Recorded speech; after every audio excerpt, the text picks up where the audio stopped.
টেবিলে যোগ দিয়েছেন ব্র্যাক বিশ্ববিদ্যালয়ের অধ্যাপক ডক্টর পিয়াস করিম এবং শিক্ষক ও কলামিস্ট মোহাম্মদ এ আরাফাত। স্বাগত আপনাদের। আমরা দেখে আসি অন্যান্য নিউজ চ্যানেলগুলো কি খবর। খুব স্বভাবতই শিরোনাম, সবখানে শিরোনামে আরেকটি বিষয়ও এসেছে প্রত্যেকটি সংবাদ মাধ্যমেরই, যে দেশ জুড়ে একরকম হতাশা, বলছে এটিএন নিউজ। ৭১ সময় তারা বলছে যে শাহবাগে ফাঁসির দাবিতে সমাবেশ হচ্ছে কাদের মোল্লার রায়ের পর, তার প্রতিক্রিয়ার। পিয়াস করিম, কাদের মোল্লার এই রায়ে হতাশা প্রকাশ করেছেন অনেকেই, ক্ষোভ দেখিয়েছেন অনেকে, কিভাবে দেখছেন এই রায়কে? না, যারা হতাশা এবং ক্ষোভ জানিয়েছেন তাদের অনুভূতির প্রতি শ্রদ্ধা জানাচ্ছি, সংহতি জানাচ্ছি। যদি ৫টি অভিযোগ, ৬টি অভিযোগের মধ্যে বিয়ন্ড রিজনেবল ডাউট প্রমাণিত হয় এবং দেশে আইনে যেহেতু ক্যাপিটাল পানিশমেন্ট আছে, একটা প্রত্যাশা ছিল, প্রত্যাশা পূরণ হয়নি এবং এই মুহূর্তে তো একটা আবেগের বিস্ফোরণ ঘটেছে। শাহবাগ মোড়ের সমাবেশ দেখলাম এবং ওই আবেগের প্রতি পরিপূর্ণ শ্রদ্ধা জানিয়ে বলছি যে আলটিমেটলি আইনের প্রক্রিয়াতেই যেতে হবে। যেটা আইনমন্ত্রী বলেছেন, অ্যাপিলের একটা সুযোগ আছে, সরকারকে অ্যাপিলে যেতে হবে। অ্যাটর্নি জেনারেল বলেছেন যে রায়ের পূর্ণাঙ্গ রায় হাতে পাওয়ার পরে তারা বিবেচনা করবেন। এবং যারা বিরোধিতা করছেন, আমি এই রাজপথে সহিংসতার নিন্দা করেই বলছি, তাদেরকেও কিন্তু আইনি প্রক্রিয়ার মধ্যে দিয়ে যেতে হবে। তারাও যদি অ্যাপিল করতে চান তাদেরকে আইনি প্রক্রিয়ার মধ্যে যেতে হবে। এবং তারা যদি মনে করেন যে আদালত বৈধ না, বৈধ আদালত এই সিদ্ধান্ত দেয়নি, তাহলে তাদেরকে একটা যুক্তিতর্ক সব জাতির কাছে প্রমাণ করতে হবে যে কেন বৈধ আদালত না। আমার একটা ভয়ের জায়গা হচ্ছে যে যারা আদালতের রায়ে সন্তুষ্ট না, তাদের এই সেন্টিমেন্টের পেছনে একটা অনিচ্ছাকৃত সাবটেক্সট কাজ করছে কিনা, যে আদালত রাজনৈতিক প্রভাবে কাজ করছে। যদি তাই হয়, অভিযুক্তদের পক্ষ এবং এখন যারা ক্ষুব্ধ তাদের যুক্তি কিন্তু এক জায়গায় মিলে যাচ্ছে। এই মিলে যাওয়াটা খুব শুভ লক্ষণ নয় বাংলাদেশের আইনের শাসনের জন্য। মোহাম্মদ এ আরাফাত, এটা যেটা পিয়াস ভাই বললেন যে হ্যাঁ, আসলে যাদেরই এক্সপেকটেশন মিট করছে না তারাই ভাবছে যে ন্যায় বিচার তারা পেলেন না এবং সেখানে একটা সন্দেহ উদ্রেক করছে সরকার কি তাহলে ইনফ্লুয়েন্স করছে কিনা। সেটা সন্দেহটা সন্দেহের জায়গায়, বাট এই ধরনের কোনো চাক্ষুষ প্রমাণাদি বা এরকম কিছু আমরা দেখছি না। বা কখনো কখনো কোনো ধরনের সমস্যা তৈরি হলে সেটা আবার আমরা এক ধরনের অ্যাকশন নিতে দেখছি গভর্নমেন্টের এন্ড থেকে। এখন যেটা হচ্ছে যে ওভারঅল আমি যেটা বলি, আমিও একজন বাংলাদেশের নাগরিক হিসেবে আমি এই রায়ে ন্যায্যতা প্রতিষ্ঠিত হয়েছে বলে মনে করছি না, আদালতের প্রতি পূর্ণাঙ্গ শ্রদ্ধা রেখে। এবং আমি মনে করছি যে যেটি আমরা শুনেছি যে 6টির মধ্যে 5টি বিয়ন্ড রিজনেবল ডাউট প্রমাণিত হয়েছে, যার মধ্যে হত্যা আছে, সপরিবারে কবি মেহরুন্নেসাকে হত্যা আছে, সাংবাদিক খন্দকার আবু তালেবকে হত্যা আছে, মিরপুরের মুক্তিযুদ্ধের সংগঠন পল্লবকে গুলি করে হত্যা আছে একমাত্র, এবং মিরপুরের আলোকদি গ্রামে কমপক্ষে 344 জন মানুষকে হত্যার অভিযোগ তার বিরুদ্ধে প্রমাণিত হয়েছে। এই ঘটনাগুলি প্রমাণিত হলে সেই ব্যক্তির তো মানে মৃত্যুদণ্ড একবার নয় 10 বারের বেশি হওয়া উচিত। এবং আরেকটি অভিযোগও প্রমাণিত হয়েছে, মিরপুরে হযরত আলী ও তার পরিবারের 5 সদস্যকে হত্যা এবং 11 বছরের শিশুকে গণধর্ষণ, এই অভিযোগও তার বিরুদ্ধে প্রমাণিত হয়েছে। তাহলে সেটাই বলছি যে একজন মানুষকে তো একবারের বেশি আমরা ফাঁসি দিতে পারি না, কিন্তু আমরা যদি চিন্তা করি যে ম্যাগনিটিউড অফ দ্য ক্রাইম যেটি করেছে বা করা হয়েছে, তো বহুবার ফাঁসি হওয়া উচিত। আসলে সে জায়গায় মানে ফাঁসি না হয়ে যাবজ্জীবন কারাদণ্ড দেওয়ার মানে পেছনে কি বিবেচনা থাকতে পারে, আমার কাছে এটা বোধগম্য নয়। বাট আমরা আমাদের সেই ক্ষোভের জায়গাটি আমরা প্রকাশ করেছি। আজকে গোটা বাংলাদেশের মানুষ ঐক্যবদ্ধভাবে এই ক্ষোভের জায়গাটি প্রকাশ করেছে এবং এই প্রকাশ করার মধ্য দিয়ে আরেকটি জিনিস প্রমাণিত হয়েছে, এই যুদ্ধাপরাধের বিচার এবং তাদের আসলে সত্যিকার অর্থে যে শাস্তি তাদের পাওয়া উচিত সেটার পক্ষে গোটা বাংলাদেশের মানুষ ঐক্যবদ্ধ। ডক্টর পিয়াস করিম, এই জিনিসটি আজকে আমারও মানে সোশ্যাল নেটওয়ার্কিং সাইটগুলোতে এবং ব্লগে গিয়ে মনে হচ্ছিল যে মানুষকে যতটা সোচ্চার আজকে হতে দেখেছি, এটা কি আপনার মনে হয় যে এটা এই রায়ের আরেকটি প্রভাব? যে ধরুন আমরা এই গত কমাসে এই ট্রাইব্যুনাল কাজ করা শুরু করার পর থেকে আমরা এর স্বচ্ছতা নিয়ে, এর বৈধতা অবৈধতা নিয়ে যাদেরকে প্রশ্ন তুলতে দেখেছি, অনেক রকম বিতর্ক হয়েছে, কিন্তু যারা পক্ষে ছিলেন তাদেরকে এতটা সোচ্চার হতে দেখিনি। এটা কি রায়ের একটা, যেটা হচ্ছে যে আমি যে কথাটা বারবার বলে এসেছি গত কয়েক মাস ধরে, যে যুদ্ধাপরাধের বিচারের ব্যাপারে একটা ন্যাশনাল কনসেনসাস আছে, এবং আমি কিছু ভাবে দ্বিমত পোষণ করেছি এবং একই সঙ্গে বলেছি যারা যুদ্ধাপরাধের বিচার চান তাদের মধ্যে এক ধরনের গণতান্ত্রিক মতানৈক্য থাকতে পারে। মানে সব ব্যাপারে যে একদম গেস্টাপোর মতো একই মার্চে হাঁটতে হবে তা না, কিন্তু একটা ন্যাশনাল কনসেনসাস আছে, একটা মতাদর্শগত কনসেনসাস আছে। এটা হচ্ছে 1 নম্বর পয়েন্ট। 2 নম্বর পয়েন্ট হচ্ছে যে একদম সামাজিক মনস্তত্ত্বের দিক থেকে, যে যখন একটা ক্রাইসিস পয়েন্ট আসে এই কনসেনসাসটার একটা সরব বহিঃপ্রকাশ ঘটে। আমাদের ইতিহাসে অন্য দেশের ইতিহাসে বারবারই ঘটা দেখেছি। ফলে আজকে যেই ক্ষোভের বহিঃপ্রকাশটা আমি দেখছি আমি অবাক হচ্ছি না, মানে এরকমই হবার কথা ছিল। যুদ্ধাপরাধের ট্রাইব্যুনাল পৃথিবীর যে দেশেই ঘটেছে তার একটা রাজনৈতিক ইম্প্যাক্টও থাকে। বাংলাদেশে সেটা অনেক বছর পরে হচ্ছে, এরা রাজনৈতিকভাবে প্রতিষ্ঠিত, কাজে এর ইম্প্যাক্ট অন্য অনেক ইয়ের চেয়ে বেশি। সেক্ষেত্রে কি মনে হয় যে এই যে একটা জনমতের সরব বহিঃপ্রকাশ, যে কথাটি ডক্টর পিয়াস করিম বলছেন, এটা আসলে এই ট্রাইব্যুনালকে সাহসী রাখতে, ট্রাইব্যুনালকে শক্তিশালী রাখতেও খুব জরুরি? এখানে আমি মনে করি সাহস শক্তির একটা অভাব আছে মনে করেন? আমি এটা আছে কিনা সেটা আমি নিশ্চিতভাবে বলতে পারবো না, তবে একটি বিষয় আমি বলতে পারবো যে আজকে যে ক্ষোভের বহিঃপ্রকাশটা ঘটেছে এবং এর মধ্য দিয়ে আমরা যে ঐক্যবদ্ধ জাতিকে দেখেছি, এটি নিশ্চিতভাবে ট্রাইব্যুনালকে বা যারা এই যুদ্ধাপরাধের বিচার প্রক্রিয়ার মধ্যে আছে তাদেরকে নিশ্চিতভাবে অনেক বেশি আরো আলোড়িত করবে এবং অনেক বেশি শক্তি যোগাবে, এ ব্যাপারে কোনো সন্দেহ নেই। কাজে এটা এক ধরনের ব্লেসিংস ইন ডিসগাইজ, মানে এক ধরনের ক্ষোভের বিষয়টি আছে, বাট তার মধ্য দিয়ে আমরা কিছুটা পাওনার জায়গাটি হচ্ছে এটি। এবং আরেকটি যেটি বিষয় আমরা বলবো যে যারা এই ট্রাইব্যুনালের উপরে সরকারের ইনফ্লুয়েন্সে অভিযোগ আনছিলেন, বিশেষ করে বিরোধী পক্ষ যারা, আসামি পক্ষের যারা, তাদের যে দাবিগুলো কিন্তু অনেকখানি খণ্ডিত হলো আজকের রায়ের মধ্য দিয়ে। কারণ সরকারের ইনফ্লুয়েন্স থাকলে হয়তো ফাঁসিতে হয়ে যেত, যেটি হওয়া উচিত ছিল, মানে যে কোনো রিজনেবল মানুষ কিন্তু সেটি চিন্তা করবে। আপনি নিজেই পড়লেন কোন কোন অপরাধ, আইনমন্ত্রী, আইন প্রতিমন্ত্রী সবাই প্রকাশ্যে খুব অসন্তোষ প্রকাশ করছেন। অ্যাবসলিউটলি, এখানে গভর্নমেন্ট করেছে, সরকারি দল করেছে, সাংস্কৃতিক অঙ্গনের মানুষ করেছে, সাধারণ মানুষ করেছে, এবং অনেক মানুষ আছে আপনি সোশ্যাল মিডিয়াগুলোতে দেখবেন যারা গভর্নমেন্টের অনেক কিছু নিয়ে ক্রিটিক্যাল, বাট এই রায়ের বিষয়টি নিয়েও তারা ক্ষোভ প্রকাশ করেছে এবং যুদ্ধাপরাধের বিচারের প্রশ্নে তারা কিন্তু একেবারে সলিড একটি অবস্থান থেকে আছে।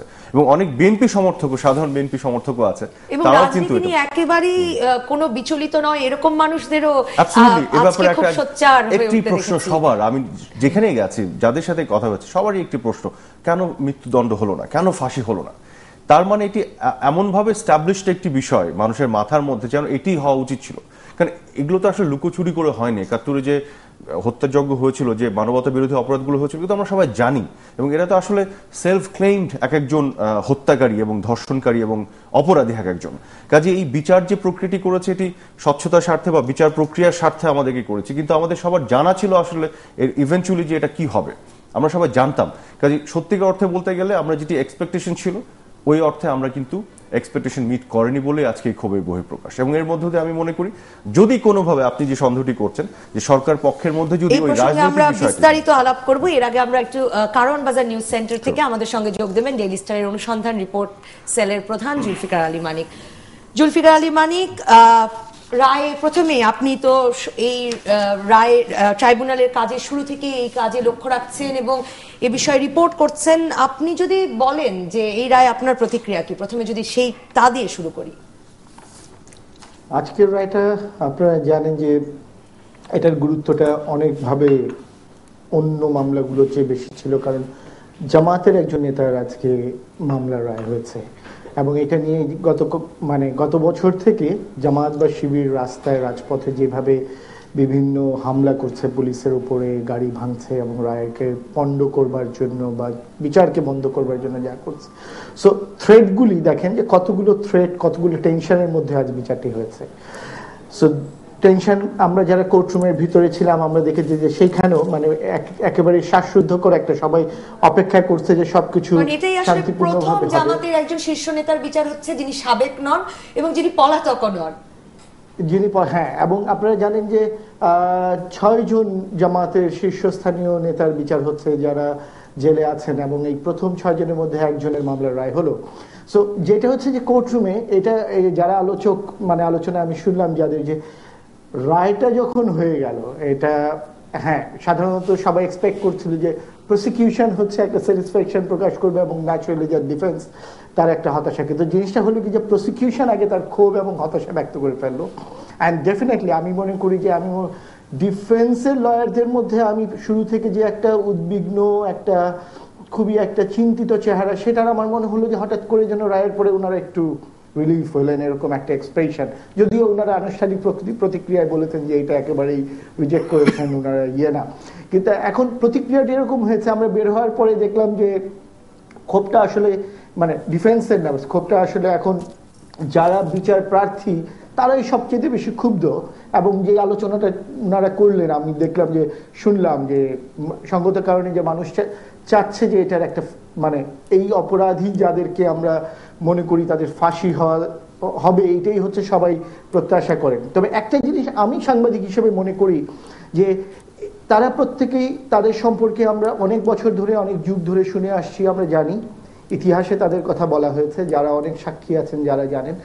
তবে কোর্টে বিষয়গুলো প্রমাণ করা এই যে আইনিভাবে, সেটা কিন্তু আরেকটি চ্যালেঞ্জ, এটা হচ্ছে আদালতের চ্যালেঞ্জ। সেক্ষেত্রে ইনভেস্টিগেশন, প্রসিকিউশন, আমি মানে এখানে অনেক কথা উঠছে, আমরা শুনছি সকাল থেকে দুপুর থেকে এখনো টকশোগুলোতে, নিউজে অনেক মন্তব্যে, কিন্তু আমি মনে করি যে প্রসিকিউশন এবং ইনভেস্টিগেশন এজেন্সি যারা হচ্ছে যে প্রাইমারি এই অভিযোগগুলো উপস্থাপন করা, গঠন করা, সাক্ষী আনা, কোথাও দুর্বলতার জায়গাগুলি আছে কিনা সেটা খোঁজা, সেটা রিভিউ করা, ওই দুর্বলতার জায়গা খুঁজে পেলে সেগুলোকে ঠিক করা, এই বিষয়গুলি কিন্তু আমি মনে করি রাষ্ট্রপক্ষের এখন একটা ভাববার জায়গাও তৈরি করে দিয়েছে। আপনি বলছিলেন যে এই আইনি প্রক্রিয়ার বিষয়ে যাব আপনার কাছে, এর আগে যদি আপনি বলেন, আপনি বলছিলেন আপনি কোর্ট রুমে ছিলেন এবং আপনি একরকমের রিলিভড হতে দেখেছেন, মনে হয়েছে আপনার বডি ল্যাঙ্গুয়েজে আসামি পক্ষের আইনজীবীদের। আব্দুল কাদের মোল্লাও তো সেখানে ছিলেন, তার বডি ল্যাঙ্গুয়েজ কি দেখেছেন? আব্দুল কাদের মোল্লা উনি আসলে রায় শুরু করার আগে একবার কথা বলতে চেয়েছিলেন, বাট আমরা কখনো এই ধরনের কোনো রায়ের দিন অ্যাটলিস্ট আমরা এই ধরনের কিছু কখনোই দেখি না। আমাদের অতীত অভিজ্ঞতা থাকে যে এরকম কোনো বলার কিছু থাকে যিনি অভিযুক্ত ব্যক্তি তার। বাট যখন আদালত আপনার রায়টা দিয়ে নেমে যাচ্ছে তখন আমি দেখলাম যে উনি দাঁড়ালেন এবং উনি আসলে 2 আঙুল তুলে দাঁড়ালেন, যেটা হচ্ছে আসলে ভিক্টরি সাইন আমরা যেটাকে মনে করি। সো আমি ঠিক এখনো জানি না, কারণ আমাদের জিজ্ঞেস করার সুযোগ হয়নি যে কেন তিনি 2 আঙুল উঁচিয়ে একটি ভিক্টরি সাইনের মতো সাইন দেখিয়ে দাঁড়ালেন এবং সেখানে তিনি শুরুই করলেন যে আল্লাহু আকবার, এখানে অন্যায় বিচার হয়েছে, এবং উনি এই রায়, এই বিচারের বিরুদ্ধে ওনার যা বক্তব্য সেটা দিলেন। কিন্তু এই যে ভিক্টরি সাইনটা, সেটা কিন্তু আসলে অনেকেই নোটিস করেছেন, একটু স্ট্রাইক করেছে। তো ওনার ফ্যামিলির মেম্বাররা ছিলেন, তো ডেফিনেটলি যে তারা সংক্ষুব্ধ, ওনারা হ্যাপি না। তো তারপরে ওনাকে নিয়ে যাওয়া হলো নিচে হাজতখানায়, তারপরে তো জেলখানায় নিয়ে যাওয়া হয়েছে। সো উনি ওনার বক্তব্য রেখেছেন এবং সেখানে উনারই যারা আপনার লয়ার হতে পারেন বা কেউ একজন ফ্যামিলির বলেছেন যে জাজরা তো নেমে গেছেন, এটা বলে লাভ কি। উনি বলেছেন যে না, সাংবাদিকরা তো আছে, কালকে তারা কাগজে লিখবে। সো জিনিসটা হচ্ছে উনি বিষয়টা এরকমই মানে উনার মধ্যে। তো এখন ওই জিনিসটা হচ্ছে আমাদের একটু যারা নোটিস করেছে, একটু হঠাৎ মনে হলো যে উনি একটা ভিক্টরি সাইনের মতো 2 আঙুল উচালেন এবং তারপরে বললেন আল্লাহু আকবার, অন্যায় বিচার হয়েছে বা এটা অন্যায়। জুলফিকার আলী মানিক, আপনি বলছিলেন যে প্রসিকিউশনের কি দুর্বলতা ছিল কিনা সেটি রাষ্ট্রপক্ষের এখন ভেবে দেখবার দরকার আছে। রাষ্ট্রপক্ষের আইনজীবীরা বলছেন তারা আপিল করবেন, অ্যাটর্নি জেনারেল নিজে বলেছেন যে এই রায়ের বিষয়ে আপিল করা হবে। আপিল করার আমাদের সঙ্গে ৭১ এসে ঘাতক দালাল নির্মূল কমিটির আইন সম্পাদক তুরিন আফরোজ বলেছেন যে যেই অভিযোগে খালাস হয়ে গেছেন শুধু সেই অভিযোগে রাষ্ট্রপক্ষ আপিল করতে পারে। কিন্তু attorney general M K Rahman, অতিরিক্ত অ্যাটর্নি জেনারেল, তিনি আবার বলছেন যে না, আপিল করার সুযোগ আছে। আপনি কি পরিষ্কার করতে পারেন যে রাষ্ট্রপক্ষ আসলে এখন কি করতে পারে এই রায় নিয়ে? আমি যে জিনিসটা, যে 6টি অপরাধের ঘটনায় এখানে অভিযোগ আনা হয়েছিল, যে এর মধ্যে যেটি আদালত বা যারা বলেছে যে আপনার 4 নম্বর অপরাধ, সেটি প্রমাণিত হয়নি, যেটি কেরানীগঞ্জের একটি হত্যাকাণ্ড। এখন যারা আইন বিশেষজ্ঞ, যারা বিভিন্ন জায়গায় আছেন, তারা যখন একটি বিষয়ে কথা বলেন, আমাদের মতো অতি সাধারণ সাংবাদিক যারা আসলে আইনি বিষয় কভার করি, সেখানে আসলে তাদের তখন কথা বলা একটু মুশকিল যদি কোনো দ্বিমত মানে আমি দেখি যে মানে একটি চিন্তার মধ্যে দ্বিমত আছে। আমি কয়েকজন লিগ্যাল এক্সপার্টের সাথে কথা বলেছি যারা আমাকে পরিষ্কার করে বুঝিয়ে দিয়েছেন যে এই যে আন্তর্জাতিক অপরাধ আদালত আইন যেটি, সেই আইনে বলা হয়েছে পরিষ্কারভাবে যে যিনি অভিযুক্ত তার যদি সাজা হয় তার অধিকার থাকবে উচ্চ আদালতে, অর্থাৎ অ্যাপিলের ডিভিশনে বা সুপ্রিম কোর্টে আপিল করার। আর রাষ্ট্রপক্ষের যে অধিকারটি, এই অধিকারটি থাকবে না যে কোনো ধরনের আপিল করার যদি তার পছন্দ মতো সাজা না হয়, অর্থাৎ সে ফাঁসি চাচ্ছে, তার যাবজ্জীবন হচ্ছে, অথবা সে ফাঁসি চাচ্ছে, 15-10 বছরের জেল হচ্ছে, সরকার মনে করলো আমি আপিল করে আরো বেশি সাজা চাই, এই অধিকারটি সরকারকে বা রাষ্ট্রকে দেয়া হয়নি এই আইনে, বরং এই অধিকারটি আসলে অভিযুক্তকেই দেয়া হয়েছে। আর সরকারের তাহলে কি অধিকার দেয়া হচ্ছে আইন অনুযায়ী, সেটা হচ্ছে এই মামলায় ট্রাইব্যুনাল কোনো অভিযুক্তকে যদি খালাস দিয়ে দেয়, অর্থাৎ যত অভিযোগ আনা হচ্ছে কিছুই প্রমাণিত হয়নি, তো সে খালাস পেয়ে গেল বা সে তাকে সাজা মওকুফ পেয়ে গেল, তখন মাত্র সরকার আপিল করতে পারবে যে তার এই অভিযোগের পক্ষে আবার সে লড়াই করবার জন্য। তো সেই ক্ষেত্রে 6টির মধ্যে একটিতে আসলে সাজা প্রমাণিত হয়নি। আদালত যেটি বলেছে, এখানে কয়েকটা বিষয় আমরা আসলে অনেক জিনিস মানে এর মধ্যে অনেক সময় একটু সূক্ষ্মভাবে দেখতে চাই না বা পারি না। যেই অপরাধটি প্রমাণিত হয়নি সেখানে আদালত পরিষ্কার বলেছে এই অপরাধটি যে সংঘটিত হয়েছে এইটা পরিষ্কার প্রমাণিত, এই অপরাধটি ঘটেছে, কিন্তু এই অপরাধের সাথে অভিযুক্ত কাদের মোল্লার যে সম্পৃক্ততার অভিযোগ আনা হয়েছে সেইটি প্রসিকিউশন প্রমাণ করতে ব্যর্থ হয়েছে। এখন এই একটির জন্য কিন্তু আসলে কাদের মোল্লা যে আপনার কারণ একটি গ্রামে 344 জনকে হত্যার অভিযোগও তার বিরুদ্ধে প্রমাণিত হয়েছে, তার বিরুদ্ধে কবি মেহেরুন্নেসাকে সপরিবারে হত্যার অভিযোগ প্রমাণিত হয়েছে। একমাত্র প্রমাণ হয়নি একটি গ্রামে শতাধিক গ্রামবাসীকে হত্যার অভিযোগ। কাজেই তাতেই বা আপিল করে কি লাভ হতে পারে? না না, এখানে ওই আপিলের সুযোগ নেই। আমাকে যারা বিশেষজ্ঞরা বলেছেন যে কারণ যেহেতু এখানে অভিযুক্তের আসলে শাস্তি হয়েছে, তাকে কনভিক্ট করা হয়েছে, দণ্ড হয়েছে, অপরাধ প্রমাণিত হয়েছে অন্যান্য অপরাধে, এখানে আর আবেদন করার সুযোগ নেই। সো আমি আসলে ঠিক আমি আসলে এটা আমি আইন বিশেষজ্ঞ নই, কিন্তু বিশেষজ্ঞরা বলেছেন, যদিও আমি দেখছি যে টিভিতে বা বিভিন্ন জায়গার অন্যান্য রিয়াকশনে আবার কেউ কেউ বলছেন সরকারের আপিলের সুযোগ আছে। তো এখানে একটি আমি মনে করছি চিন্তার একটি দুই রকম মানে মত দেখা যাচ্ছে। তা আমি যতজনের সাথে কথা বলেছি তারা পরিষ্কার বলেছেন যে এইখানে সুযোগ নেই, বরং যেটি সরকার করতে পারে, যে মানুষের যে আকাঙ্ক্ষা যে কেন ফাঁসি হলো না, তারা বলছেন সব 5টি অপরাধ মানে সন্দেহাতীতভাবে প্রমাণিত হয়েছে। এখন যিনি আসামি, যিনি আপনার দণ্ড পেয়েছেন, তিনি যাবেন আপিল করতে সুপ্রিম কোর্টে। সেই আপিলের যে হিয়ারিং এ কিন্তু রাষ্ট্রপক্ষকে অংশ নিতে হবে এবং তাকে প্রতিদ্বন্দ্বিতা করতে হবে। সেইখানে তার সুযোগ আছে যে তার যে মনে হচ্ছে যে এখানে সাজাটি কম হয়েছে, ওই হিয়ারিং এ তিনি কোর্টে তার যুক্তি উপস্থাপন করতে পারেন। তিনি কোর্টকে বোঝানোর চেষ্টা করতে পারেন তার লিগ্যাল গ্রাউন্ডে যে না, সে বরং এক্সপেক্ট করে এখানে আরো বড় দণ্ড যেখানে ট্রাইব্যুনাল কম দিয়েছে, সেই জায়গাটি কিন্তু সুযোগটি রয়েছে। কিন্তু সরকার নিজে আপিল করবে। কিন্তু জুলফিকার আলী মানিক, এই প্রসঙ্গে আরেকটু পরিষ্কার করার জন্য, তাতেও তো যে মানুষ দাবি করছে সরকারের উপর চাপ আছে, সে কারণে সরকার তো আপিল হিয়ারিং এর সময় গিয়ে বলতে পারে না যে শাস্তি বাড়িয়ে দেওয়ার কথা, এই শাস্তি বজায় রাখার কথা পর্যন্তই বলতে পারে। না না, এখানে আমাকে যারা আইন বিশেষজ্ঞরা বলেছেন যে আপিলটা যেটা হচ্ছে যে আপনি এখন অভিযুক্ত বা যিনি সাজা পেয়েছেন তিনি যাবেন আপিল করতে এই সাজা মওকুফের জন্য। তো সেইখানে যেরকম আপনার উচ্চ আদালতের বা সর্বোচ্চ আদালতের সেখানে ক্ষমতা হচ্ছে যে সে আদালত শুনে সাজা যদি মনে করে কম দেওয়া উচিত কমাতে পারে, যদি মনে করে সে মওকুফ পাওয়া উচিত মওকুফ পেতে পারে।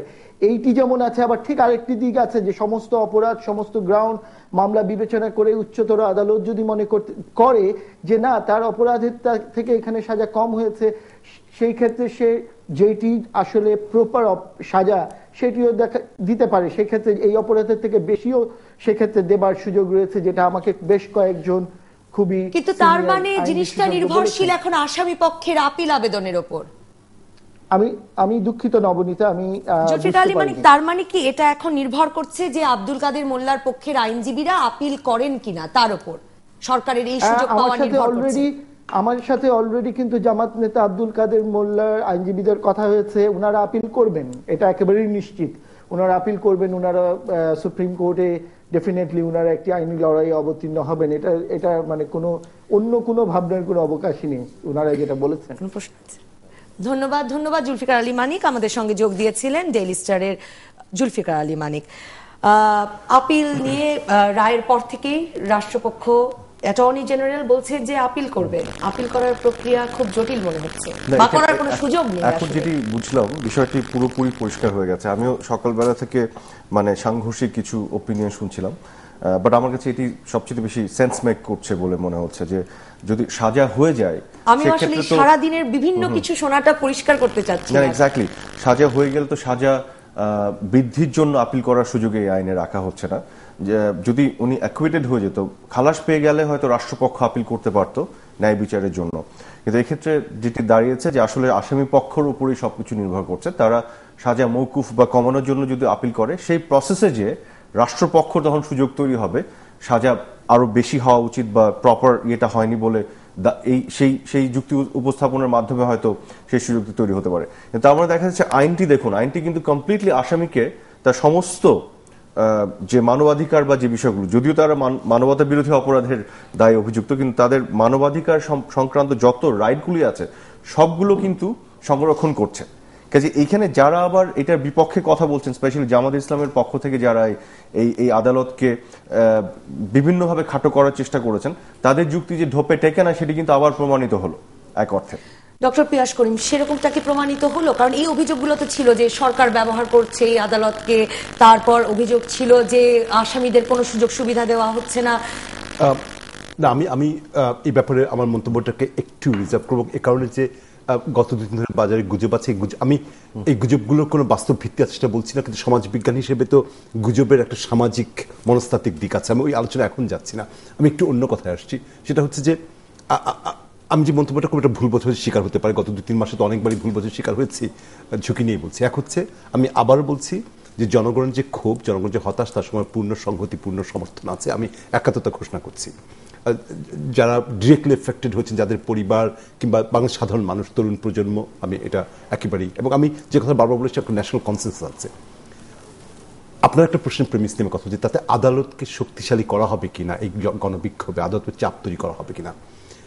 আমি একজন যুদ্ধবিদের বিচার চাই, বারবার করে বলতে হয় ভুল বোঝাবুঝি অবসানের জন্য, কিন্তু আমি যদি আদালতের বিচারক হতাম, বাংলাদেশের প্রতিটি মানুষ যদি বলতো যে না এই শাস্তি দাও, আমি বলতাম যে না, আমার কাছে এই তথ্য প্রমাণ আছে, এই তথ্য প্রমাণটা আমি আমার আইনের জ্ঞান, আমার বিবেক ব্যবহার করে আমি রায় দেব। এটাই হচ্ছে আইনের শাসন। ফলে আমি এই ক্ষোভের প্রতি পূর্ণ সংহতি প্রকাশ করে বলছি যে আমাদের সবার ক্ষোভও কিন্তু আদালতের উপর কোনো ইম্প্যাক্ট রাখার কথা না, যে সত্যিকার আইনের শাসনের কথা বলি। আদালত তার নিজের বিবেচনায়, এবং বাংলাদেশের প্রত্যেকটি মানুষ এবং এই বিচারকের, কিন্তু ধরুন যুদ্ধাপরাধের ট্রাইব্যুনালের আমি যেভাবে দেখি যে পৃথিবীর সব দেশে যুদ্ধাপরাধ ট্রাইব্যুনালের তো একটি রাজনৈতিক ইম্প্যাক্টও আছে। আপনি যে জাতীয় কনসেনসাসের কথা বলছেন, সেই কনসেনসাস তো আমাদের প্রধান বিরোধী দলই স্বীকার করে না। বিরোধীরা অ্যাটলিস্ট মুখে মুখে বলছে তার যুদ্ধাপরাধের বিচার চায়। আমি যুদ্ধ জানি, মুখে মুখে বলছে, বিরোধী দল বলছে যে, এবং আজকেও যেটা টেলিভিশন দেখলাম যে সমন্বয়ক তরিকুল ইসলাম বলছেন যে জামাত যে বলছে আদালত বৈধ না, তার সঙ্গে তারা একমত পোষণ করেন না, কিন্তু তারা এই আদালতকে আবার বিতর্কিত মনে করেন। আমি বক্তব্য শেষ করে ফেলে, আমার কাছে মনে হয় যে এমনকি বিচারকের স্ত্রী, বিচারকের সন্তানরাও যদি বলে যে না এটা করো না, বিচারক তার নিজের আইনের জ্ঞান, আইনের ধারণা, তার বিবেকের অনুযায়ী সিদ্ধান্ত দেবেন। এটা হচ্ছে আইনের শাসন। না, আমি যেটা বলতে চাচ্ছিলাম যে আপনি যেটা বললেন এটা কিন্তু if you go by the book, এটা কিন্তু অ্যাবসলিউটলি রাইট, এ ব্যাপারে কোনো সন্দেহ নাই, এটা fact. I agree with you যে আপনার বিচারক তো তার বিবেচনায় তথ্যপাত্র প্রমাণ সাপেক্ষে রায়টা দিবে, কোনোভাবেই কোনো ধরনের প্রভাব থাকা কথা নয় এবং উচিত নয়, no doubt about that. But at the same time Nabanita, আপনি যে বিষয়টি উঠালেন যে কঠোর বাস্তবতার যে জায়গাটি, যে যারা মুক্তিযুদ্ধের বিপক্ষ শক্তি, তারা যেভাবে একটা দীর্ঘ সময় ধরে বাংলাদেশে একটা অবস্থান তৈরি করেছে এবং আজকে তারা আপনার গৃহযুদ্ধের থ্রেট দিচ্ছে, হুমকি দিচ্ছে, এরকম বাস্তবতায় দাঁড়িয়ে এমন কি হতে পারে কিনা, এটা একটা স্পেকুলেটিভ কোয়েশ্চেন আর কি, সন্দেহ যে হতে পারে কিনা যে আদালত হয়তো অনেক কিছু চিন্তা করে একেবারে সর্বোচ্চ শাস্তি না দেয়া থেকে বিরত থেকেছে টেকনিক্যালি, এটা হতেও পারে। সেই জায়গায় দাঁড়িয়ে এটারও একটি সুযোগ তৈরি হয়তো হবে যে এর পরবর্তীতে আদালত শক্তি সঞ্চয় করবে, না আমি রাইট যেটি, যে সর্বোচ্চ শাস্তি যেটি হবে সেটি দেওয়ার মতন অবস্থানে আছি, কারণ গোটা বাংলাদেশের মানুষের মধ্যে সেই কনসেনসাসটা আছে, এই বহিঃপ্রকাশের মধ্যে এরকম একটা অ্যানালিসিস থাকতে পারে। সেই জায়গা থেকে আমরা শিরোনামগুলো পরে বিরতি নেব, ফিরবো। অনেক রাজনৈতিক বিশ্লেষকরাই বলছেন যে এই রায়টি এক রকমের মানে সরকারের সাথে এক রকমের বোঝাপড়া কিনা, যেটা আমার দেশেও এরকম একটি শিরোনাম দেখেছি যে এই ধরনের কথাও হচ্ছে। এই বিষয়টিকে আপনি কিভাবে দেখেন? আমি আমার দীর্ঘদিনের অভিজ্ঞতা থেকে জানি আর কি, পলিটিক্যাল অ্যাক্টিভিস্ট হিসেবে, যে নার্ভগুলো যখন থাকে তখন কে কি বলেছেন তার প্রত্যেকটা আক্ষরিকভাবে নেওয়ার দরকার নেই। ফলে আমি এই ব্যাপারটা খুব সিরিয়াসলি, আমি জাস্ট হালকাভাবে বলবো যে যদি বাম এমপিরা সত্যি মনে করেন যে সরকারের সমঝোতার ভিত্তিতে রায় হয়েছে, তাহলে তো যেই অভিযোগটা জামাত শিবির কিংবা তাদের সিম্প্যাথাইজারের পক্ষ থেকে হয়েছিল যে রাজনৈতিকের এক্সিকিউটিভ ব্রাঞ্চের প্রভাব আছে, এটি তো প্রমাণিত হলো। ফলে এই ব্যাপারে একটু সাবধানে কথা বলতে হবে। কিন্তু আজকে আমি ধরছি না কথাগুলো, নার্ভ অনেক অনেক টেনশন হাই, এই মুহূর্তে অনেকেই অনেক কথা বলছেন। 2 দিন পরে অবস্থা স্ট্যাবিলাইজ করলে একই কথা হয়তো তারা বলবেন না, একইভাবে বলবেন না, সেটাই বলছি। আপনি কি মনে করেন? না, এখানে আমার যেটা মনে হয় যে আপনি যে বিষয়টি উঠিয়েছিলেন ইনিশিয়ালি, যে বাস্তবতার পরিবর্তন হয়েছে 41-42 বছর পরে এসে, এবং জামাতে ইসলামী আসলে একটা ফুলে ফেপে বড় একটা সাপ কিন্তু বাংলাদেশের এই যুদ্ধাপরাধীদের মধ্যে তো সাবেক মন্ত্রীরা আছেন এবং এরা বারবার এবং এদের রাজনৈতিক শক্তি বলছে বারবার যে এরা আবার বেরিয়ে আসবেন, আবারও ক্ষমতায় যাবেন। এটা বাংলাদেশের রাজনীতিতে সর্বোচ্চ পর্যায়ে এদেরকে নিয়ে আসা হয়েছে, এবং সবচেয়ে দুঃখজনক যেটি, গোটা বাংলাদেশের মানুষের মধ্যে একটা ঐক্যমত থাকলেও পলিটিক্যালি আমরা ঐক্যমত দেখছি না। শুধুমাত্র আওয়ামী লীগ এবং মুক্তিযুদ্ধের পক্ষ শক্তি যে রাজনৈতিক দলগুলো বিবেচনা করা হয় তারা ছাড়া ইভেন প্রধান বিরোধী দল বিএনপি, তারা তো জামাত ইসলামের সাথে গাঁটছাট বেঁধেই আছে, এবং তাদেরও একজন নেতা কিন্তু যুদ্ধাপরাধের অভিযোগে শীর্ষ যুদ্ধাপরাধী হিসেবে অভিযুক্ত এবং ট্রায়ালের মধ্যে আছে। যেখানে বিএনপির যে অবস্থানটা কিন্তু পরিষ্কার না, এবং যারা ধরেন বলছে তারা মুখে যে তারা যুদ্ধাপরাধী বিচার চায়, কিন্তু তাদের প্রতিটি কর্মকাণ্ড এবং কার্যের মধ্যে দিয়ে, এবং আমার দেশ পত্রিকা যেটি তাদের মুখপাত্র হিসেবে আমরা জানি, তো মোটামুটি সংগ্রাম 71 সালে যে রোল প্লে করেছে এরকম রোল প্লে করছে, এবং যুদ্ধাপরাধী ট্রাইব্যুনালকে ডিসক্রেডিট করার জন্য হেন কাজ নাই তারা করার চেষ্টা করছে না, বিভিন্নভাবে তারা এটা ডিসক্রেডিট করার চেষ্টা করছে। একটি মাত্র কারণে তারা করছে, সেটি হচ্ছে আপনার এই যে স্বচ্ছ এবং ইন্টারন্যাশনাল স্ট্যান্ডার্ডে বিচার চাই সেই উদ্দেশ্যে না, এটি বন্ধ করার উদ্দেশ্যে। এটা আমরা বুঝি, স্বচ্ছতার কোনো ব্যাখ্যাও পাওয়া যায় না। তো এই জায়গাতে দাঁড়িয়ে যেটি হয়েছে যে অনেক জটিল একটি পরিস্থিতি, সেখানে বিষয়টি এরকম হতেও পারে যে এই রায়টি দেওয়ার আগে হয়তো ট্রাইব্যুনাল বিবেচনায় নিয়েছে যে ওভারঅল বাস্তবতা এবং সেখানে এসে কি দাঁড়ায়, এবং তারা হয়তো সেই জায়গায় দাঁড়িয়ে আমার মনে হয় যে তাদেরকে আমি আপনার সাথে একমত যে তাদের মধ্যে যদি কিছুটাও দ্বিধাদ্বন্দ্ব থেকেও থাকে, আজকের পরে আসলে সেটি আর থাকা উচিত নয়, এবং ন্যায্যতার স্বার্থে সঠিক যে রায়টি হওয়া উচিত ভবিষ্যৎ রায়গুলোতে সেই তার প্রতিফলন আমরা দেখতে চাই এবং ঘটনা উচিত। ডক্টর পিয়াস করিম, আমরা গত পরশুদিন মানে রায়ের আগের দিন দেখলাম যে জামাতকে সমাবেশ করতে দেওয়া হলো, শাপলা চত্বরে তারা বড়সড় সমাবেশ করলো, পুলিশকে ফুল দিল, সেই ছবিও আমরা পত্রিকায় দেখলাম। তারপরে রাতের বেলা তারা হরতাল ঘোষণা করলো পরের দিন রায়ের বিরুদ্ধে, রায় শোনার আগে, এবং উত্তরায় বাসে আগুন দিল, যাত্রী নিহত হলো। এই রায়ের পর, যে রায়ে বলা হচ্ছে এখন সারা দেশ ক্ষুব্ধ, সেই রায়ের পরে যাবজ্জীবন কারাদণ্ড হয়েছে, সেই রায়ের পরেও তারা আবারও হরতাল দিয়েছে আজকেও, এবং আজকেও তারা গাড়িতে আগুন দিয়েছে। চট্টগ্রামে গতকালকে যথেষ্ট আতঙ্ক এই ইত্তেফাকে এখনই আছে, সেটা চট্টগ্রামে জামায়াত পুলিশ সংঘর্ষ, 3 জন নিহত, এবং শিবির কর্মীদের অ্যাকশনের ছবিও ছেপেছে দৈনিক ইত্তেফাক। তো সরকার বা মানে জামাত কোন সরকারের সাথে কোনো যোগসাজশের কোনো নমুনা কি আসলে রাজনীতির মাঠে দেখা যাচ্ছে?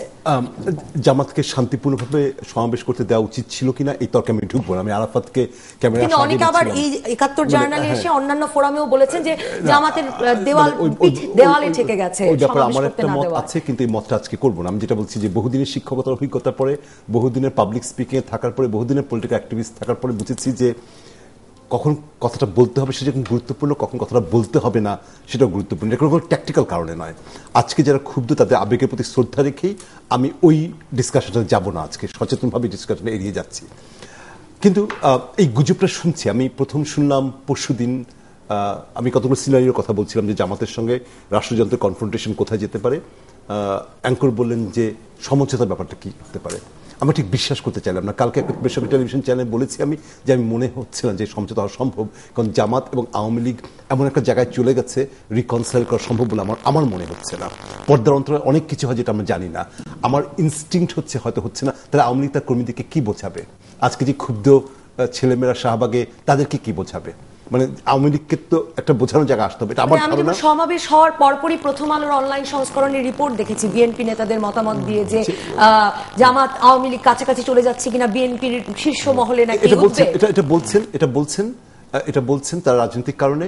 আমার ইনস্টিংক্ট, আমার হচ্ছে কোন তথ্য প্রমাণ নেই। হয়তো 3 দিন পর আমি বলবো যে আসলেই তো গেছেন, 3 দিন পর হয়তো বলছে না একদম বাজে কথা, আমি জানি না।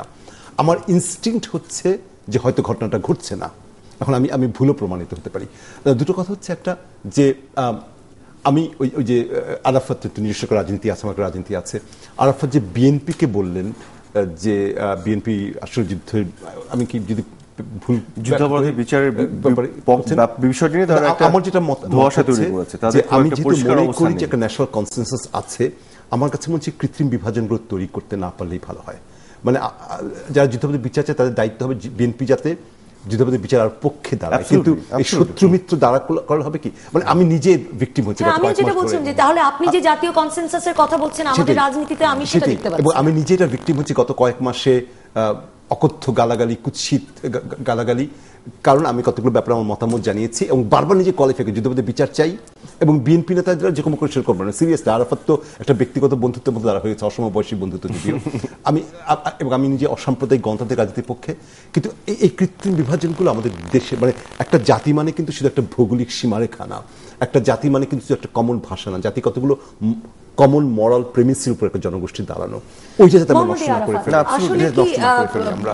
মানে পথের আরেকটা রাজনীতি যা কথা, দেখছি তাতে কি মনে হচ্ছে যে জামাত আওয়ামী লীগকে আরেকটা কোনো কথা ছাড় আমি যদি দিচ্ছে? ছোট্ট একটু বলি, আমার মনে হয় না যে দৈনিক আমার দেশ আসলে বিএনপির মুখপাত্র। আজকেই আমার দেশের যে লেখাটা আমি হেডিং দেখলাম, কালকে আমি শুনেছি লেখার কথা, যেখানে খালেদা জিয়ার চিঠিকে না, এখন তারা বিএনপির রাজনীতিকেও আসলে যথেষ্ট শক্তিশালী, শক্ত মনে করছে না একটু।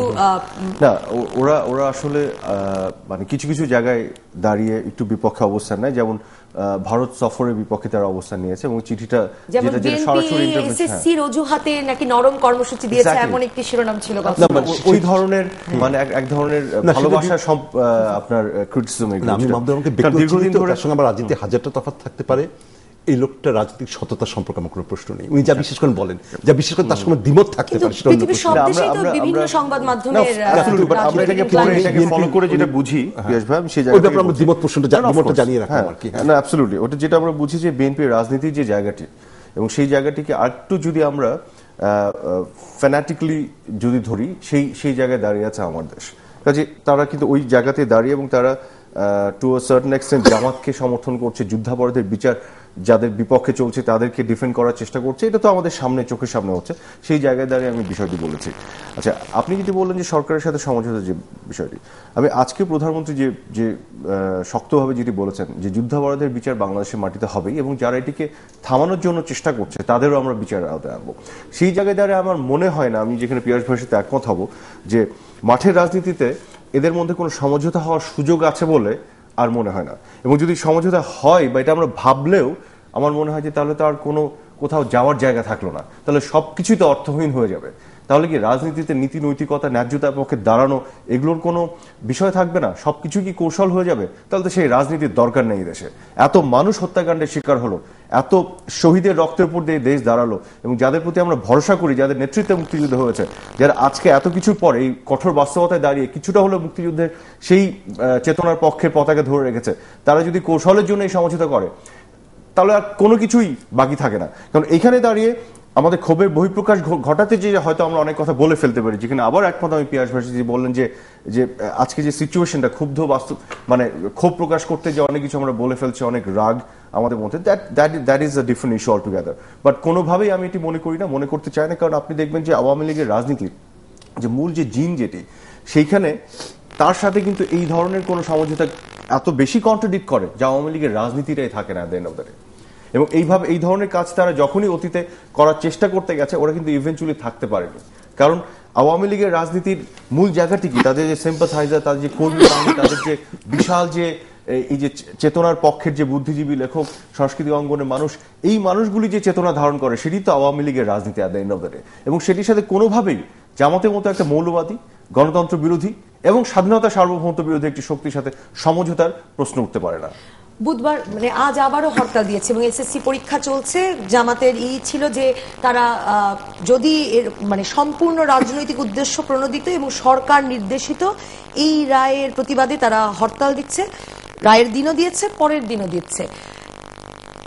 জামায়াতের এই হরতাল, চাপ প্রয়োগ, এই অরাজকতা, এটা কি তারা চালিয়ে যাবে? এই মানে কারণ যাবজ্জীবন কারাদণ্ড হয়েছে, তা নিয়েও একরকম অসন্তোষ আছে। তার আগে আমি উত্তর দেওয়ার আগে আরাফাতের একটা কথা সূত্র ধরে বলি যে আরাফাতের সঙ্গে আমার রাজনৈতিক পার্থক্য আছে এবং আওয়ামী লীগের ব্যাপারে প্রচুর ক্রিটিক আছে। আমি একদম স্পষ্ট একটা আওয়ামী লীগ বিরোধী অবস্থান নেই, ফলে আমরা হয়তো একই ফ্রেজ ব্যবহার করব না, কিন্তু ওর বক্তব্যের সঙ্গে আমি একমত। ও যেটা বলছে যে এইটা হলে যেই হিসাব নিকাশে যায়, সেটা আমি যদি আওয়ামী লীগের সমর্থক হতাম, আমি প্রচণ্ডভাবে হতাশ হতাম। আমি একই ফ্রেজ ব্যবহার না করেও সেই কথাটা এগ্রি করবো। হ্যাঁ, তিনটা সিনারিও আছে এবং ওখানে উদ্বেগের জায়গাটা খুব ইচ্ছা করি আবার খুব বিস্তারিত আলোচনায় যাব না আমি। একটা হচ্ছে যে সরকার জামাতকে পুরোপুরি দমিয়ে ফেললো, জামাত হরতাল করতে পারছে না, করতে পারছে না, ওই সিনারিটা খুব আনলাইকলি। এর পিছনে অনেকগুলো কারণ আছে। আরেকটা সিনারি হতে পারে জামাত এটাতে জিতে গেল, সেটা ইজ ইভেন মোর আনলাইকলি, এটাও হবে না। তৃতীয় সিনারিটা যেটা আমার খুব উৎকণ্ঠার কারণ এবং বিপজ্জনক মনে হয়, সেটা হচ্ছে যে এরকমই চলতে থাকলো, সরকার জামাতকে দমানোর চেষ্টা করছেন, জামাতও তার সহিংসতা চালিয়ে যাচ্ছে, একটা স্টেলমেট হয়ে যাচ্ছে। এই স্টেলমেট আমাদের রাজনৈতিক স্থিতিশীলতাকে প্রচণ্ডভাবে বাধাগ্রস্ত করবে, আমাদের অর্থনৈতিক গতিশীলতাকে প্রচুরভাবে বাধাগ্রস্ত করবে। ওইটা হচ্ছে আমার উদ্বেগের জায়গা। আপনি এই তিনটি সম্ভব না, আমি একমত সেই জায়গায় যে তৃতীয় যে অপশনসটি, এটি তো কোনোভাবেই কন্টিনিউ করতে চলতে দেওয়া যাবে না। প্রথম দ্বিতীয়টি দুটোই তো খুব আনলাইকলি না, বাট বলছেন। প্রথম যেটি, সেটিকে আমি মনে করি যে এটা যতই আনলাইকলি মনে হোক, এখানে সরকার এখন পর্যন্ত যথেষ্ট টলারেন্স দেখিয়েছে কিন্তু, এবং জামাতকে যেটি বললেন যে তাদেরকে তাদের রাজনৈতিক কর্মসূচি পালন করতে দেওয়া হয়েছে, অনেক বেশি মার খেয়েছে। সমাবেশ বাম দলগুলোর চেয়ে অনেক বেশি টলারেন্ট। মানে এক্স্যাক্টলি এখানে আবার আপনার ওই যে আগের প্রেমিস থেকে যে কোয়েশ্চেনটি করেছিলেন যে সরকারের যে জামাত বিরোধী বা স্বাধীনতা শক্তি বিরোধী যে অবস্থানের জায়গা থেকে হয়তো তারা একটু কঠোর হলেই হয়তো ক্রিটিসিজম বেশি আসতে পারতো, কিন্তু দীর্ঘদিন ধরে যে টলারেন্সটা দেখেছে, এটারও একটা গুড সাইড হচ্ছে এইটি কেন দেখাচ্ছে, পুলিশের পক্ষে একটি জনমত তৈরি হয়েছে। কিন্তু এখন আমার মনে হয় এটা একটা যৌক্তিকতা তৈরি করবে। এখন যদি শক্ত হাতে তারা এই যে আইন শৃঙ্খলা পরিস্থিতির যে অবনতি ঘটবে, বা কনস্টিটিউশনের বিরুদ্ধে তাদের যে অবস্থান, বা আপনার লিগ্যাল ফ্রেমওয়ার্কের মধ্যে যে বিচার চলছে তার বিপক্ষে যে অবস্থান, যেটি বিষয় আছে প্রধানমন্ত্রী বললেন, সেখানে যদি সরকার শক্ত হয় এবং শক্ত হওয়ার প্রয়োজনীয়তা আছে বলে আমি মনে করি, তাহলে সেটিও জনসমর্থন পাবে। তো কাজে আমার যেটি মনে হয় এটি এখন সময় চলে এসেছে। প্রথম যে অপশনটি পিয়াস ভাই বললেন, এটি আনলাইকলি, উনি বলেছেন এই আনলাইকলি বিষয়টিকে লাইকলি করতে হবে, করার জন্য তাদের মানে যা করতে হয় করার প্রয়োজন আছে, নাহলে বাকি সবগুলো তো আরো খারাপ। সেকেন্ড অপশনটা আরো খারাপ, থার্ড অপশনটাও একেবারেই খারাপ, কারণ আমাদের ইকোনমি খারাপ। সো দ্য অনলি অপশন, এর মধ্যে বেস্ট অপশন কি? The first option. So you have to go for it. আরেকটি ছোট্ট বিরতি ৭১ জার্নালে দর্শকরা জানাচ্ছেন যে সরকার পক্ষ আপিল করতে পারবেন কিনা এ বিষয়ে 10টা সংবাদ সংযোগে আমাদের সঙ্গে কথা বলেছিলেন অতিরিক্ত অ্যাটর্নি জেনারেল। আমরা তিনি কি বলছেন সেই বক্তব্যটি শুনবো। আমরা রাষ্ট্রপক্ষ আমরা আশা করেছিলাম সর্বোচ্চ শাস্তি এখানে হবে, যেহেতু ট্রাইব্যুনাল একটা সিদ্ধান্তে উপনীত হয়েছেন যে এই অপরাধগুলি reasonable doubt, beyond reasonable doubt এটা প্রমাণ হয়েছে। সেক্ষেত্রে আমাদের আশা ছিল যে এটা সর্বোচ্চ শাস্তি প্রদান করবেন, কিন্তু ট্রাইব্যুনাল তা দেননি এবং একটি অভিযোগ থেকে খালাসও দিয়েছেন। আমরা চিন্তা করছি কাগজপত্র দেখে, রায় দেখে আমরা এই খালাস আদেশের বিরুদ্ধে আমরা সুপ্রিম কোর্টে আপিল করব। আপনি যখন আপিলের কথা বললেন, তো সরকারের পক্ষ থেকে কিন্তু আইনমন্ত্রী সহ অনেকেই বলেছেন এই রায়ের বিরুদ্ধে রাষ্ট্রপক্ষ আপিল করবে, কিন্তু আন্তর্জাতিক অপরাধ ট্রাইব্যুনালে একটি অপরাধীকে খালাস দেওয়া হলে প্রসিকিউশন আপিল করতে পারবে বলা হয়েছে। তাহলে কাদের মোল্লার রায়ের বিরুদ্ধে কিভাবে আপিল হবে? না, যেহেতু একটা অভিযোগ থেকে খালাস দিয়েছে, কাজে আমাদের we have right of appeal. একটা অভিযোগ থেকে খালাস দিয়েছেন, কাজে আমাদের government has the right two appeal against the order of acquittal. কিন্তু আসলে সেই কাজটি কিভাবে আগাবে আপনি যদি আমাদেরকে একটু ব্যাখ্যা করে বলেন। না, আমরা জাজমেন্টের কপি পেয়ে গেছি, আমরা এক্সামিন করব, করে আমরা সিদ্ধান্ত নেব। আমরা আশা করি বেশ অল্প কিছুদিনের মধ্যে আমরা আপিল দায়ের করতে পারবো, তখন ইন্টার ম্যাটারটাই কিন্তু সুপ্রিম কোর্টের কাছে চলে যাবে। আর সুপ্রিম কোর্টে কিন্তু এই আপিল দায়ের করলে সেখানে যাবতীয় সবকিছু বিচার বিবেচনা করে ইভেন কমপ্লিট জাস্টিসের ক্ষমতাও সুপ্রিম কোর্টের আছে। সেখানে আর্টিকেল 104 এর সহায়তা সুপ্রিম কোর্ট নিতে পারেন, এই পাওয়ারটা অন্য কোনো আদালতে নেই। সেক্ষেত্রে খালাসের আদেশটাও সাজায় পরিণত হতে পারে, এরকম নজির বহুত আছে। 10টা সংবাদ সংযোগে শারমিন আব্বাসী ৭১-এর পক্ষ থেকে সাক্ষাৎকার নিচ্ছিলেন অতিরিক্ত অ্যাটর্নি জেনারেল এম কে রহমানের। আর মোহাম্মদ আরাফাত, আসলে আমরা বলছিলাম যে এই নিয়ে বিভ্রান্তি দূর করা, আসলে এখন একেবারে বিভ্রান্তি নেই। যেটি হচ্ছে যে 5টি অ্যাকাউন্টে তার বিচারটি হয়েছে, প্রমাণিত হয়েছে এবং শাস্তিটি হয়েছে, সেখানে আপিল করতে পারবে না সরকার। সেখানে হয়তো আসামি পক্ষ আপিল করবে এবং সেই আপিলের প্রক্রিয়ার মধ্যে দিয়ে হয়তো সরকার অ্যাপেলেট ডিভিশনকে আবার বলার চেষ্টা করবে তার আরো সর্বোচ্চ শাস্তি হওয়া উচিত। কিন্তু যেখান থেকে সে খালাস পেয়েছে, যে মানে অপরাধটি সংঘটিত হয়েছে বলে স্বীকৃতি দিয়েছে আদালত, কিন্তু সেই অপরাধের সাথে কাদের মোল্লার সংশ্লিষ্টতা পায়নি, যতটুকু তাদের তথ্যপত্র এবং বিচারিক প্রক্রিয়ার মধ্য দিয়ে, সেইখানে তারা যদি আপিল করে এটা প্রমাণ করতে পারে এবং সেই প্রমাণের মাধ্যমে কিন্তু আবার সর্বোচ্চ শাস্তি রায়ের মধ্যে নিয়ে আসার একটা সুযোগ এখন আছে এখন পুরো জিনিসটি মানে পরিষ্কার কাজেই হয়ে যাচ্ছে। সেই জন্যই অ্যাটর্নি জেনারেল এবং রাষ্ট্রপক্ষের কৌঁসুলিরা বলছেন যে তারা আপিল করবেন। ডক্টর পিয়াস করিম, এই বিষয়ে কিছু না, আমি তো আইন বিশেষজ্ঞ নই, আমি আমরা এই আগের জন্যই ব্যাখ্যাও আমরা শুনলাম, বারবার বিভিন্ন আবার ব্যাখ্যা ডেপুটি শুনতে অ্যাটর্নি জেনারেল চাইছি। ব্যাখ্যা শুনলাম, ওই নাসিরুদ্দিন হজ্জার মতো তুমিও ঠিক আমি তো জানি না আর কি। না, আমার যেটা মনে হচ্ছে জুলফিকার মানিক যে বিষয়টি বলেছেন পুরোটাই ঠিক আছে, শুধু ফাইনালি এসে একটি জিনিস জুলফিকার আলী মানিক আবার বলছেন যে এই রায়টিতে তাকে খালাস দেওয়া হলেও তিনি সরাসরি যুক্ত ছিলেন কিনা জানার নেই, কিন্তু ঘটনাটি ঘটেছিল। না, যেহেতু অভিযোগ তার বিরুদ্ধে আনা হয়েছে এবং আনার প্রেক্ষিতে উনি খালাস পেয়েছেন, খালাস পাওয়া মানেই আপিল করার সুযোগ অটোমেটিকলি তৈরি করছে। বাকি 5টি অভিযোগে উনি দণ্ডপ্রাপ্ত হয়েছেন, সেখানে দণ্ড মানে বৃদ্ধির জন্য আপিল করার সুযোগ নেই, সেটিও যেমন ঠিক জুলফিকার আলী মানিক যেটি বললেন। একই সাথে যেখানে উনি অ্যাকুইটেড হয়েছেন, যেখানে উনি খালাস পেয়েছেন, সেখানে আপিল করার সুযোগ আইনসম্মতভাবে থাকছে, কাজে দুটোই ঠিকই আছে। মোহাম্মদ আরাফাত, ডক্টর পিয়াস করিম, আপনাদের দুজনকে খুব মানে এই যে মানুষের একটা মানে এক ঐকমত্য জনমত এবং মোহাম্মদ আরাফাত বলছিলেন যে এই যে বেরিয়ে আসা মানুষের এগুলোর মধ্যে একটা আশাবাদ আপনারা দেখতে পাচ্ছিলেন, যে এগুলোর মধ্যে একটা আবেগ এবং এর একটা পজিটিভ ইম্প্যাক্ট হতে পারে, সেটা আপনারা মনে করছিলেন। কিন্তু এই যে হঠাৎ ব্লগাররা একসাথে হলেন, শাহবাগে আছেন, তারা আজ সারা রাত, প্রথমে বলেছিলেন বোধহয় মাঝরাত পর্যন্ত থাকবেন, এখন দেখছি সারা রাত থাকবেন বলছেন। আসলে এই অরাজনৈতিক নাগরিক সমাবেশ কতদিন টিকিয়ে রাখা সম্ভব? আমি জানি না, আমি জনগণের রেজিলিয়েন্সের উপর আমার জনগণের রেজিলিয়েন্সের উপর আমার প্রচন্ড ভক্তি শ্রদ্ধা আছে। কিন্তু যেটা হচ্ছে কি যে গত বেশ কিছু বছর ধরে বাংলাদেশের রাজনীতি এমন একটা জায়গায় চলে গেছে যে আমরা একটা জিনিস নিয়ে 7 দিন উদ্বেলিত থাকি, তারপর আমরা ভুলে যাই, আবার বিশ্বজিৎ নিয়ে উদ্বেলিত থাকলাম, তারপর আমরা ভুলে গেলাম, কারণ এত ঘটনা ঘটছে। আমরা ওই যতগুলো নৈতিক ভিত্তির উপর রাজনীতি দাঁড়িয়ে থাকার কথা, 71-এ যেটা হয়েছিল স্বৈরাচার বিরোধী আন্দোলন যেটা হয়েছিল, আজকে সেটা নেই, অনেকগুলো কারণটা ক্ষয়ে গেছে। ফলে আমি খুব কশাসলি অপটিমিস্টিক, আমি তাদের প্রতি শ্রদ্ধা জানাচ্ছি, কিন্তু কতদিন তারা থাকতে পারবেন আমি জানি না, আসলেই জানি না, জানলে বলতাম। জামায়াত চোরাগোপ্তা হামলা চালাচ্ছে, হরতালের আগের দিন তো প্রায় প্রথা হয়ে দাঁড়িয়েছে যে তারা এখানে ওখানে পোড়াবে, মানুষ মারবে। এর মধ্যে এরা আছেন, এরা যুদ্ধাপরাধের বিচারের রায়, সর্বোচ্চ শাস্তির দাবিতে এরা শাহবাগে আছেন, সর্বস্তরের মানুষ। না, যেটি হচ্ছে যে পিয়াস ভাই যেটি বললেন, ওখানে আমি পার্শিয়ালি একমত যে আসলে আমরা অল্পতে ভুলে যাই অনেক কিছু, বাট একই সাথে একটি আশার জায়গা হচ্ছে মুক্তিযুদ্ধকে ঘিরে যে বিষয়গুলি, সেগুলো কিন্তু আমরা মানে জেনারেশন থেকে জেনারেশন ইনহেরিট করেছি এবং ভুলে যায়নি। নাহলে দেখুন, আজকে 41 বছর পরে এসে যুদ্ধাপরাধের বিচার এই দেশে, যেখানে এই যুদ্ধাপরাধীরা মন্ত্রী পর্যন্ত হয়েছে, তাদেরকে আবার বিচার আওতায় আনা যাবে, এটা কিন্তু ভাবা যায় না। এইটি কিন্তু যদিও আজকে সরকারে যারা আছেন তাদের পলিটিক্যাল কমিটমেন্ট, কিন্তু সেই পলিটিক্যাল কমিটমেন্টের বেসিস ছিল কিন্তু জনগণের দাবি এবং ঐক্যমত্য হয়ে তার পেছন দিকে থাকা। কাজে এইটি কিন্তু ভোলেনি মানুষ, এবং এটি ট্রান্সমিট হয়েছে মানে একটি জেনারেশন থেকে আরেকটি জেনারেশন। আজকের জেনারেশন তো আরো অনেক বেশি মুক্তিযুদ্ধের চেতনা উদ্বুদ্ধ হবে, কারণ না হলে তো বলাই হয় যে বিলম্বিত বিচার বিলম্বিত হয়, বিচার আর হয় না, জাস্টিস ডিলেড, জাস্টিস ডিনাইড। আজকে ব্লগার রাজি হচ্ছেন না সেই ডিনাইড জাস্টিস। না, এক্স্যাক্টলি। তো আজকে ব্লগাররা যারা আছেন তাদের প্রতি আমার পূর্ণাঙ্গ সহমত থাকলো, এবং তাদের সাথে আমরা আছি, থাকতে চাই, এবং তারা আমাদের সমস্ত চেতনাকে, আমাদের যে ক্ষোভকে, আমাদের যে এই দাবির সাথে আমাদের যে সংশ্লিষ্টতা, তার সবকিছুকে তারা ধারণ করে ওখানে আছেন, জাতির পক্ষ থেকে তারা আছেন, এবং তাদের প্রতি আমার সহমত এবং আমার সব ধরনের সমর্থন থাকলো।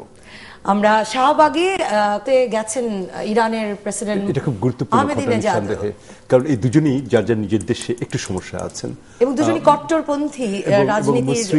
মুসরির সংবিধান সংশোধন অন্যান্য পদক্ষেপগুলো মিশরে রেসিস্টেন্সের মুখোমুখি হয়েছে। হেজেমনিটা ঠিক উনি করতে পারেননি, এবং তাকে স্পেস দিতে হবে, সেকুলার শক্তিগুলোকে জায়গা ছেড়ে দিতে হবে। আহমেদিনেজাদ একটা ক্ষমতার অন্তর্দ্বন্দ্বের শিকার হয়েছেন, তার ঘনিষ্ঠ যে প্রসিকিউটর তেহরানের, উনি গ্রেফতার হয়েছেন স্পিকারের সঙ্গে সমস্যার কারণে।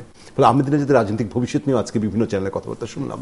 দেখা যাক এই দুজন লোক যাদের মানে কট্টরপন্থী হোক যাই হোক, আজকের মধ্যপ্রাচ্যের রাজনীতি দুজনেরই গুরুত্বপূর্ণ ভূমিকা আছে। আজকে মার্কিন যুক্তরাষ্ট্রের অবস্থান এবং অন্যান্য ব্যাপারে তাদের একটা গুরুত্বপূর্ণ ভূমিকা আছে এই সমীকরণে।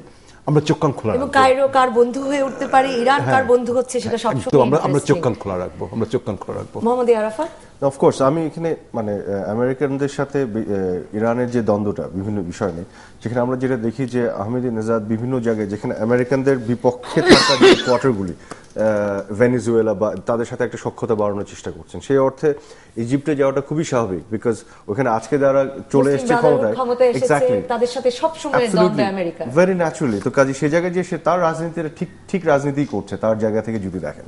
ধন্যবাদ মোহাম্মদ এ আরাফাত, ধন্যবাদ ডক্টর পিয়াস করিম, ধন্যবাদ দর্শক আপনাদের যারা সঙ্গে ছিলেন ৭১ জার্নালের। আগামীকাল একই সময় ৭১ জার্নাল দেখবার আমন্ত্রণ।